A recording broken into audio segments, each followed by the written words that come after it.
Baik sahabat online semuanya, ini video ketiga harusnya ya. Kemarin lupa tidak membuat video sehingga tidak saya bisa upload ya. Tapi sekarang saya akan buat video ya untuk melanjutkan suatu tantangan bahwa saya harus bercerita atau berbicara non-stop tanpa berhenti 10 menit. Nah gitu ya, non-stop berbicara 10 menit. Baik sahabat online dimanapun berada, saya akan membahas apa ya? Bingung saya juga nih, karena disuruh untuk berbicara 10 menit ya. Gini deh, saya akan bicara terkait bahasa ya. Akhir-akhir ini tuh saya sangat senang dengan bahasa ya. Bahkan memang jauh-jauh hari ya, semasa saya merasakan dulu ya belajar, itu juga senang dengan bahasa gitu ya, senang dengan makna dari bahasa gitu ya. Walaupun ya secara praktik saya berbicara atau saya berkomunikasi itu juga tidak begitu bagus ya, tidak tertata dengan bagus. Nah, kenapa bisa seperti itu? Saya akui, saya memang jarang baca.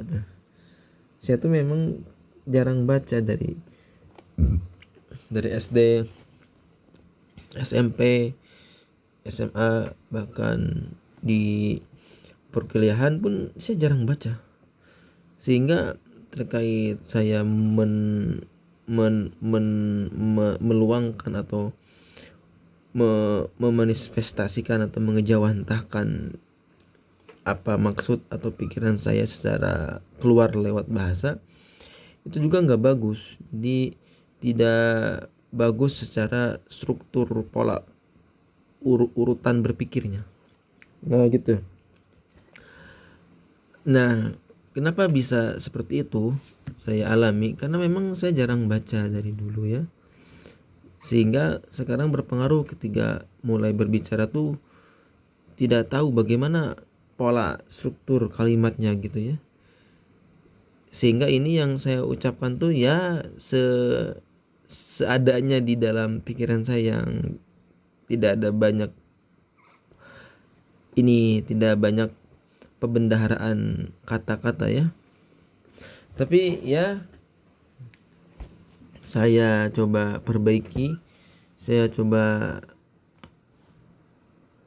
lakukan yang terbaik, sehingga saya sekarang sudah mulai paham bahwa memang membaca itu poin yang besar ya, poin yang berharga bagi pertumbuhan jiwa ya, perkembangan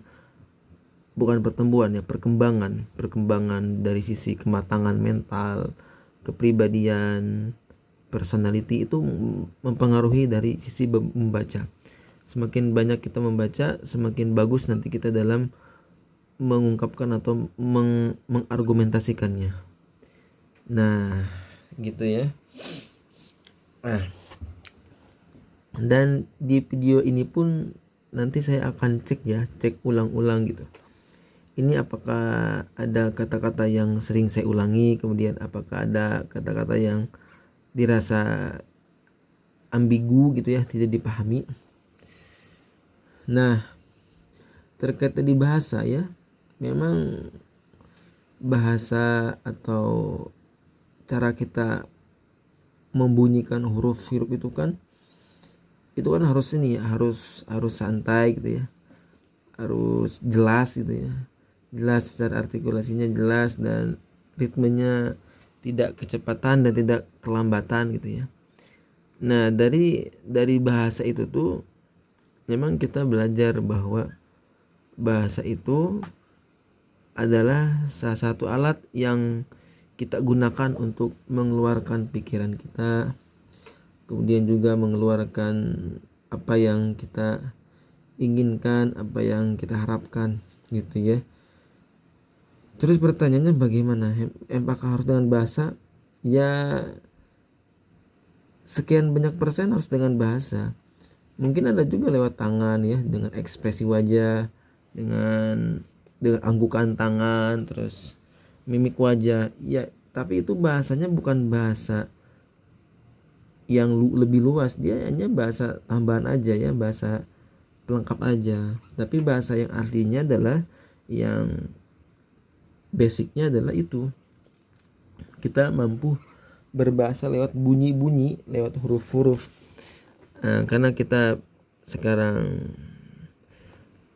lahir di bangsa Indonesia, maka bahasa Indonesia menjadi bahasa ibu kita semua ya. Jadi bahasa Indonesia menjadi bahasa kita ibu semua.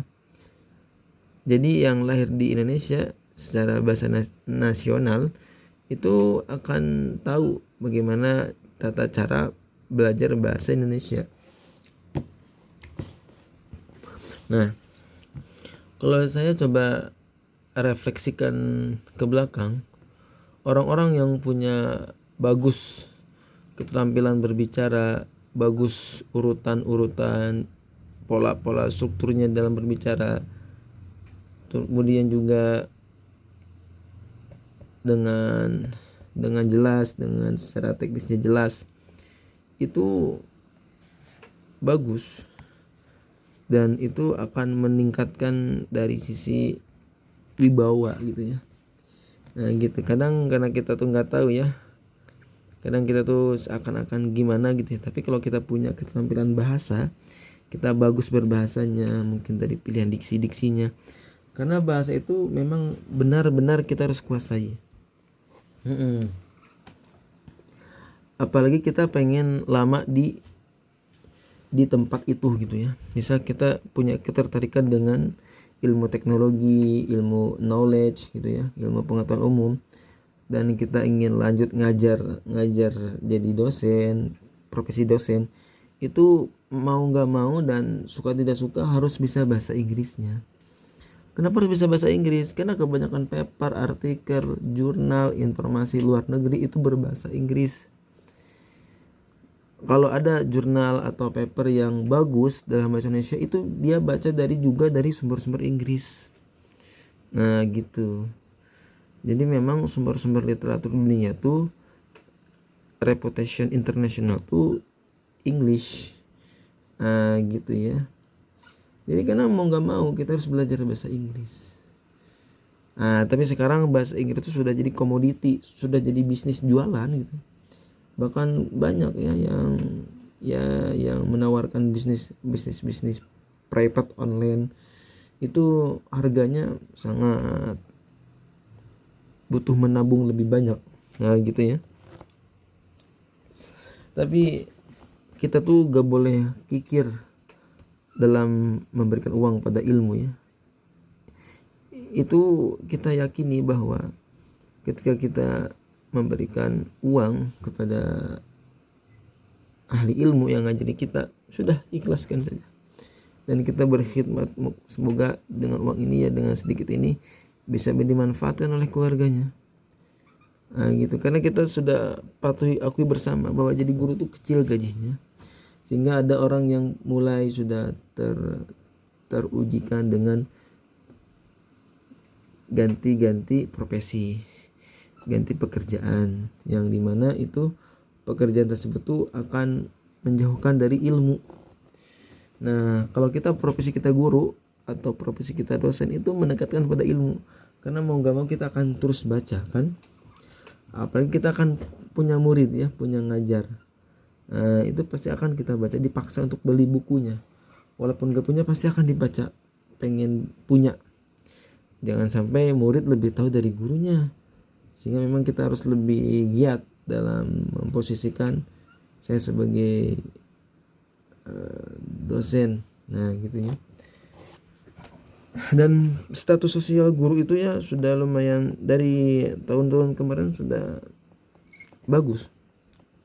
Jadi Ya alhamdulillah ya sudah 10 menit ya, walaupun saya juga bingung nih kesana kemari, nggak apa-apa.